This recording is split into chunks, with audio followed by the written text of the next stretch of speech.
San Pedro Nolasco, fundador de la Orden de la Merced, 1182-1256. Día 28 de enero. San Pedro Nolasco, fundador de la Sagrada Orden de Nuestra Señora de la Merced, nació el día 1 de agosto del año 1182 en Mas de las Santas Puellas, cerca de Castelnaudari. Sus padres, nobilísimos en la sangre y no menos en la piedad, le dieron por ayo y maestro un virtuoso sacerdote, de suerte que ya desde muy niño brotaron en su corazón gérmenes de las virtudes cristianas que fueron creciendo con los años, merced a los solícitos cuidados paternales y a la docilidad con que Pedro supo corresponder a ellos. Ya en su temprana edad se distinguió por su angelical mansedumbre y caridad para con los pobres, cuyos sufrimientos y necesidades le movían a compasión. A todos ellos repartía sin tasa cuanto tenía, no esperando que acudieran a él en demanda de limosna, sino adelantándose él y saliendo a la puerta de su casa para llamar a los mendigos que pasaban. Sentía particular satisfacción cuando podía asistir al reparto de limosnas que tenía lugar en su propia casa, queriendo distribuirlas él mismo. Cuando su maestro enseñaba las oraciones a los mendigos, Pedro se las hacía repetir hincados de rodillas. Se instituyó catequista, enseñando a otros niños las oraciones y repartiendo su almuerzo y merienda entre los que respondían mejor. Nunca se desayunaba hasta haber dado la lección y desde los 4 años empezó a abstenerse mucho en la comida. Algunas veces salía de casa y al poco rato volvía sin vestido. Al preguntarle sus padres qué había hecho de él, respondía que se lo había dado a un niño pobre más necesitado que él. Cuando veía a algún sacerdote, se hincaba de rodillas y le besaba la mano, mas al ver a algún hereje, huía de él y no quería sentarse a la mesa de sus padres si había en ella algún pariente infestado de herejía. Un día, convirtiendo en bandera una estampa de la Virgen, convocó a todos los niños del lugar y, formando un escuadrón, cuyo capitán era él, les decía: «Vamos a matar a los herejes, que son enemigos de Dios y de su madre, y muramos por la virginidad de la Reina de los Ángeles». Negaban los herejes albingenses con su boca sacrílega la virginidad de Nuestra Señora, y por eso singularmente los aborrecía el niño Nolasco, que tenía hondamente arraigado en su corazón el afecto a la Reina del Cielo. Frisaba en los 15 años cuando hubo de llorar la pérdida de su padre y al poco tiempo la de su madre, los cuales murieron cristianamente como habían vivido. Quedó Pedro heredero de cuantiosas riquezas y sus parientes le instaban para que se casase, pero él tenía otros pensamientos y deseos. Viendo que muchos de sus deudos y amigos se declaraban en favor de los albingenses, que inflicionaban aquellas comarcas con el veneno de la herejía, profanando los templos y las imágenes de la Virgen, determinó pasar a Barcelona, donde podría más fácilmente poner por obra sus caritativos y apostólicos designios.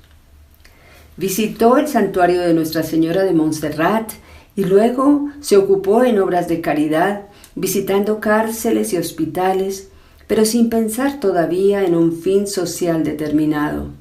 Entró en relación con varios jóvenes piadosos de Barcelona y todos juntos se pusieron bajo la dirección de San Raimundo de Peñafort, canónigo de aquella iglesia catedral.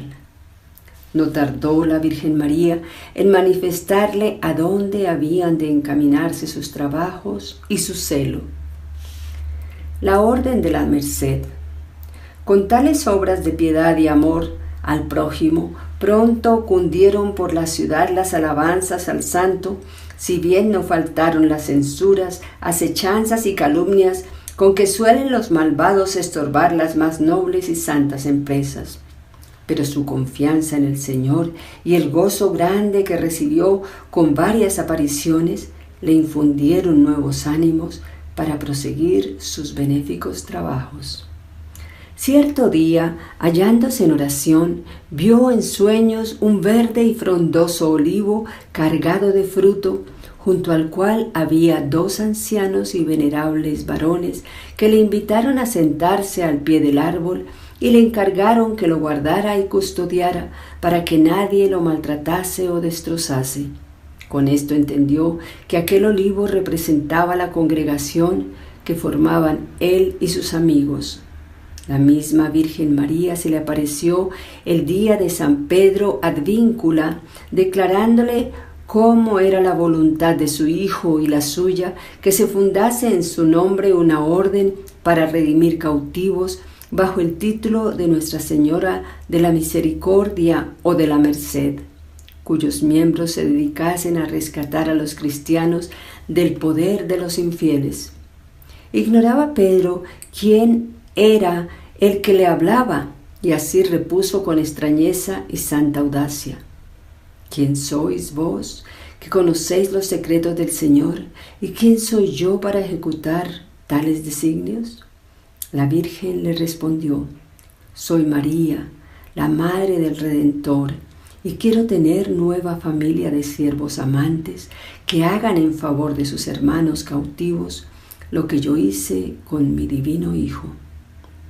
Como Pedro Nolasco tenía grande amistad con el rey de Aragón, Jaime I, lleno de alegría corrió a contarle lo sucedido y, ¡oh prodigio!, tanto el monarca como Raimundo de Peñafort, confesor del rey, habían tenido a la misma hora idéntica visión.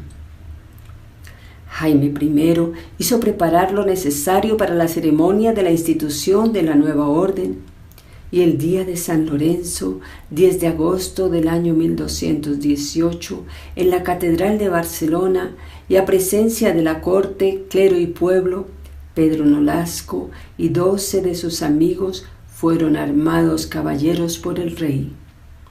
El obispo don Berenguer de Palau les impuso los insignios de la orden.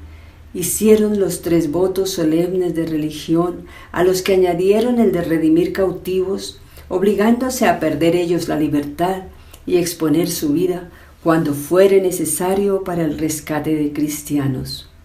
El rey, que consideraba la obra como suya, la distinguió con un escudo en el que figuraban las barras que ostentaban sus propias armas, y además cedió a la orden una dependencia de su palacio real, que quedó constituido así en el primer convento mercedario. Así quedó establecida la nueva orden religiosa, real y militar, cuyo objeto era dedicarse únicamente a redimir a los cristianos cautivos del poder de los moros y pedir limosnas por las calles para el mismo caritativo fin. Los padres mercedarios llevaron desde entonces hábito blanco y sobre el escudo de Aragón una cruz del Cabildo de Barcelona por haberse fundado la orden en la catedral de dicha ciudad. Con la bendición del Señor fue creciendo cada día esta nueva planta. Muchos caballeros y personas nobles se hicieron redentores de cautivos y tanto aumentó su número que Pedro pidió licencia al rey para edificar un convento en las afueras de la ciudad, junto a la iglesia de Santa Eulalia, a orillas del mar. Pedro Nolasco acudía todos los días a palacio a cumplir como amigo y consejero del rey. Estas frecuentes visitas y las distinciones con que le honraba el monarca le ganaron los primeros perseguidores que tuvo en Barcelona, que fueron los cortesanos, los cuales, envidiosos de verle tan aplaudido y con la gracia del soberano que ellos deseaban para sí, llegaron a decir al rey que le desterrase, y esparcieron por la ciudad y otros lugares de Cataluña libelos con que ponderaban las razones de sus calumnias. El rey no solo no dio oídos a los calumniadores, sino que para mostrar más a las claras la grande estimación en que tenía al santo, edificó cerca del convento de la Merced un regio solar que era su residencia ordinaria. Además de la envidia, otro motivo indujo a los nobles a declararse enemigos de tan benéfica institución, y fue que sus propios hijos, maravillados de la abnegación y virtudes de los mercedarios, acudían a alistarse en la nueva orden o ayudaban con cuantiosas limosnas al rescate de los cautivos. Tan noble y cristiana conducta de los hijos llenaba de indignación a sus padres, los cuales, culpando a Pedro Nolasco de cuanto sucedía, llegaron hasta injuriarle y amenazarle varias veces con quitarle la vida. El santo varón respondía a las injurias con la mansedumbre.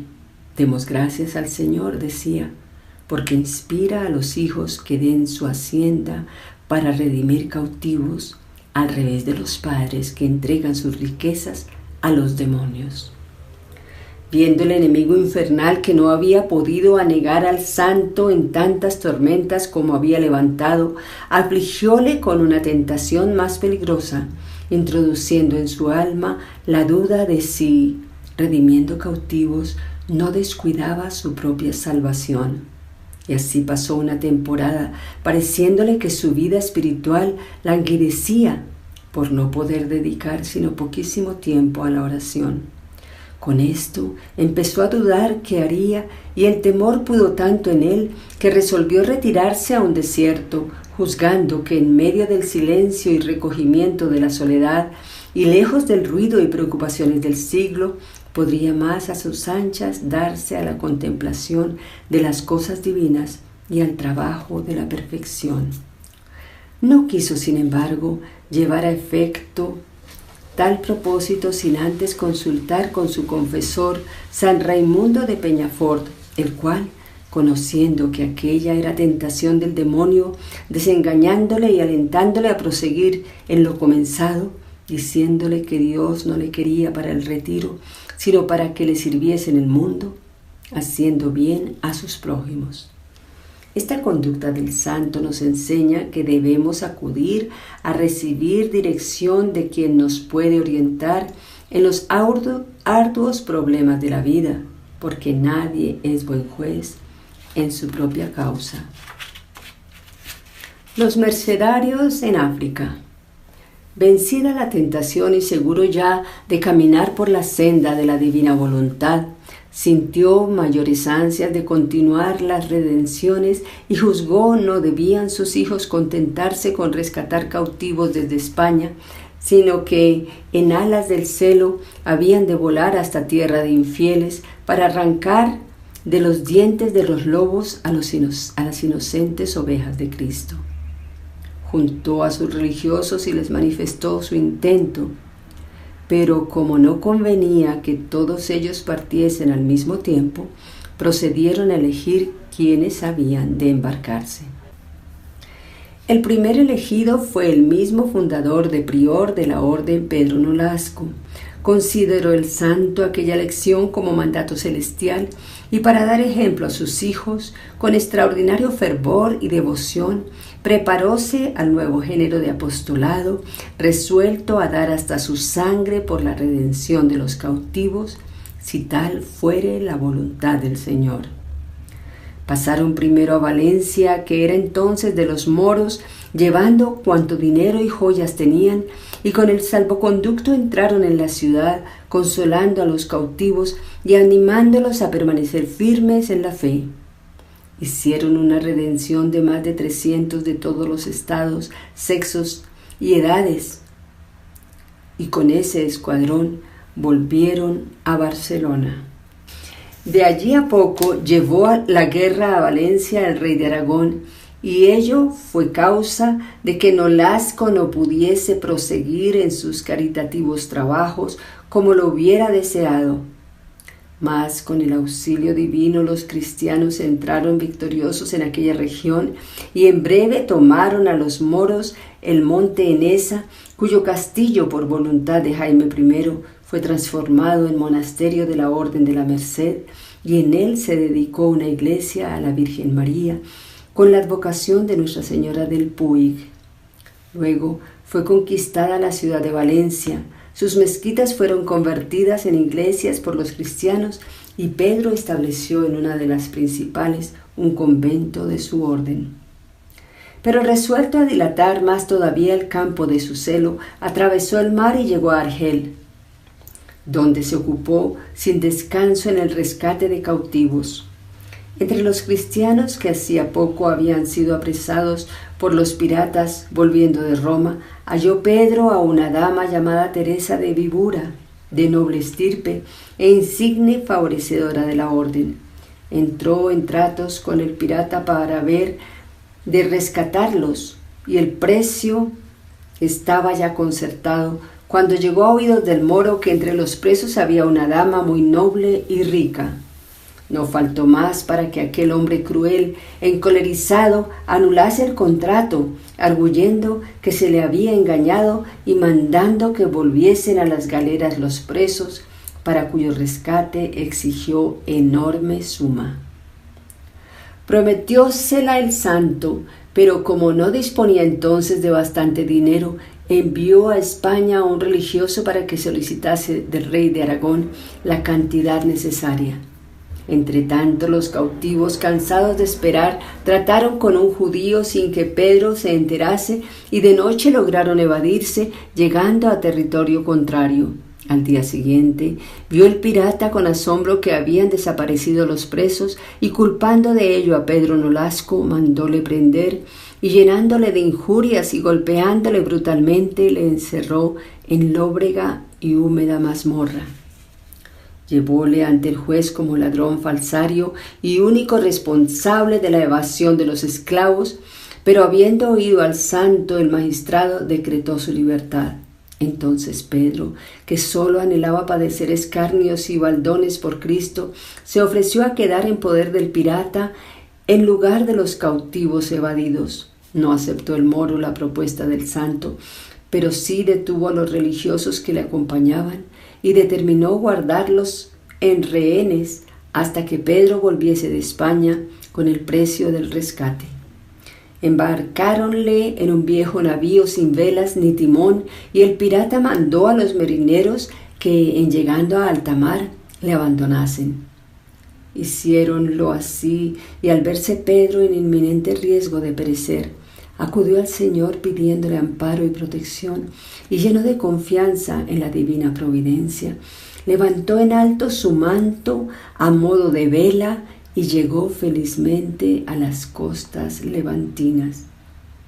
Observaron aquel prodigio multitud de espectadores, los cuales, llenos de alborozo y admiración, acompañaron al santo triunfalmente a la iglesia de Nuestra Señora del Puig, donde dio gracias al Señor. En pocos días recogió suficiente limosna para rescatar a todos los cautivos de Argel. Humildad de Pedro, favores celestiales. Pasados algunos años, juntó a sus hijos y les declaró el propósito que tenía de renunciar al generalato de la orden para vivir como humilde religioso, pero por más razones que trajo a luz, no logró que aceptasen la renuncia. Solo determinaron elegir un vicario que le ayudase en el ejercicio del cargo. La elección recayó en Fray Pedro Amerio, caballero de grandes prendas y virtudes, a quien luego honraron los mercedarios como a santo, según consta en el menologio de la orden. Con esto pudo Nolasco darse de lleno a los humildes ejercicios de la vida religiosa. Consolábanle a menudo nuestro Señor con visiones celestiales que vigorizaban su alma e intensificaban el ardor de su celo. Asistía un sábado con los religiosos al rezo de vísperas y, considerando el reducido número de sus colaboradores, quedó como arrobado en éxtasis y entre sollozos y lágrimas exclamó: «Oh Señor, ¿seréis tacaño y ruin con vuestra divina Madre? siendo así que os mostráis tan liberal y dadivoso con las criaturas? Si mis pecados e ineptitud son causa de que no bendigáis esta orden, borradme si es menester del libro de la vida, pero enviad operarios y nuevos hijos a la merced. Oyóse entonces una voz que dijo clara y distintamente: no temas, pequeño rebaño, pues plugo al Señor concederte el reino celestial. Todos los presentes oyeron estas palabras, quedando admirados sobremanera. Con el tiempo fueron testigos de su fiel cumplimiento. Uno de los mayores deseos del bienaventurado Pedro era el de poder ir en peregrinación a Roma para venerar el sepulcro del príncipe de los apóstoles, de quien era devotísimo. Cierto día, en que estaba más entretenido con este pensamiento, oyó una voz que le dijo: Pedro, puesto que tú no vienes a visitarme, vengo yo a verte a ti. Al punto se le apareció el santo apóstol crucificado cabeza abajo, como estaba cuando fue martirizado, y le dijo: no todos los deseos de los justos llegan a cumplirse en este mundo. Con esto desistió Nolasco de su propósito, pero desde aquel día creció su devoción a tan excelso patrono, y para imitarle en su martirio, atábase todos los días a una cruz, permaneciendo en ella varias horas, en la misma forma que había estado el apóstol. Muerte del santo, su culto. Disponíase Pedro Nolasco para acompañar al rey San Luis en una expedición a Tierra Santa, no cabiendo en sí de gozo al pensar que en breve le sería dado venerar tan sacrosantos lugares. Mas antes de emprender el viaje, sobrevínole gran debilidad, y como quiera que su cuerpo estaba ya tan quebrantado por los años y el rigor de la vida, aconsejáronle los médicos guardar cama. Pocos días antes que muriese, sintiendo no poder asistir a los maitines de la Purísima Concepción, le consoló el Señor enviando ángeles que le llevasen al coro. Sintiéndose ya desfallecer, pidió los santos sacramentos, y al ver entrar el viático en su celda, se arrojó al suelo y con grande humildad y arrastrándose de rodillas hasta el sacerdote, exclamó: ¿de dónde a mí tanto honor, que vos, oh Dios mío, vengáis a visitarme? Comulgó con admirable devoción y después juntó a sus hijos y, habiéndoles exhortado a la caridad con los cautivos y pidiéndoles perdón del mal ejemplo que les había dado, rogóles que eligieran luego general de la orden para así morir bajo el yugo y con mérito de obediencia. Hiciéronlo así los religiosos, nombrando a Fray Guillermo de Bada, a quien hoy día honran los mercedarios con el título de beato. Desde entonces, apartando Pedro Nolasco el pensamiento de las cosas visibles y temporales, dióse totalmente a la contemplación de las espirituales y divinas, trabando amorosas pláticas con Dios, con la Virgen, el ángel custodio y el príncipe de los apóstoles. Dijo con gran devoción el salmo: Confitebor tibi Domine in toto corde meo. Y al llegar a aquellas palabras: Redemptionem misi Dominus, populo suo, la muerte cerró los labios de este admirable redentor de cautivos, cuya alma entró en el cielo a las 12 de la noche de la vigilia de Navidad del año 1256. Al morir San Pedro Nolasco, la ciudad toda vio una columna de luz que en aquella hora subía desde el tejado de su celda al cielo, y salió tal fragancia del santo cuerpo que llenó todo el convento, rodeando al mismo tiempo su rostro un celestial resplandor. Siguióse una multitud de milagros, con lo que fue necesario tener algunos días sin enterrar al santo cuerpo, perseverando siempre con la misma fragancia, hasta que, viendo que no cesaba el concurso devoto, sus religiosos le enterraron de noche honoríficamente. Cuando el rey supo su muerte, vino a Barcelona a venerar el sagrado cuerpo, y oyendo los muchos milagros que Dios obraba por su intercesión, mandó al obispo hiciese información de su admirable vida, que remitió a Alejandro IV con cartas suyas y de su yerno el rey don Alfonso X de Castilla y de los prelados de las dos coronas, y también escribió San Luis, rey de Francia, pidiendo todos al sumo pontífice le incluyeran en el número de los santos. Sus sagradas reliquias fueron enterradas en la iglesia de la Merced de Barcelona, y a pesar de haberlas buscado con empeño, no han podido ser halladas, cumpliendo con esto el Señor los deseos de su siervo, que sólo anhelaba ser desconocido de los hombres, tanto en vida como después de muerto. El día 16 de octubre del año 1628 aprobó el Papa Urbano VIII el culto de San Pedro Nolasco y concedió oficio para toda su orden. Por los años del Señor de 1664, Alejandro VII mandó rezar dicho oficio el día 29 de julio con rito de semidoble, y así constaba en el breviario romano.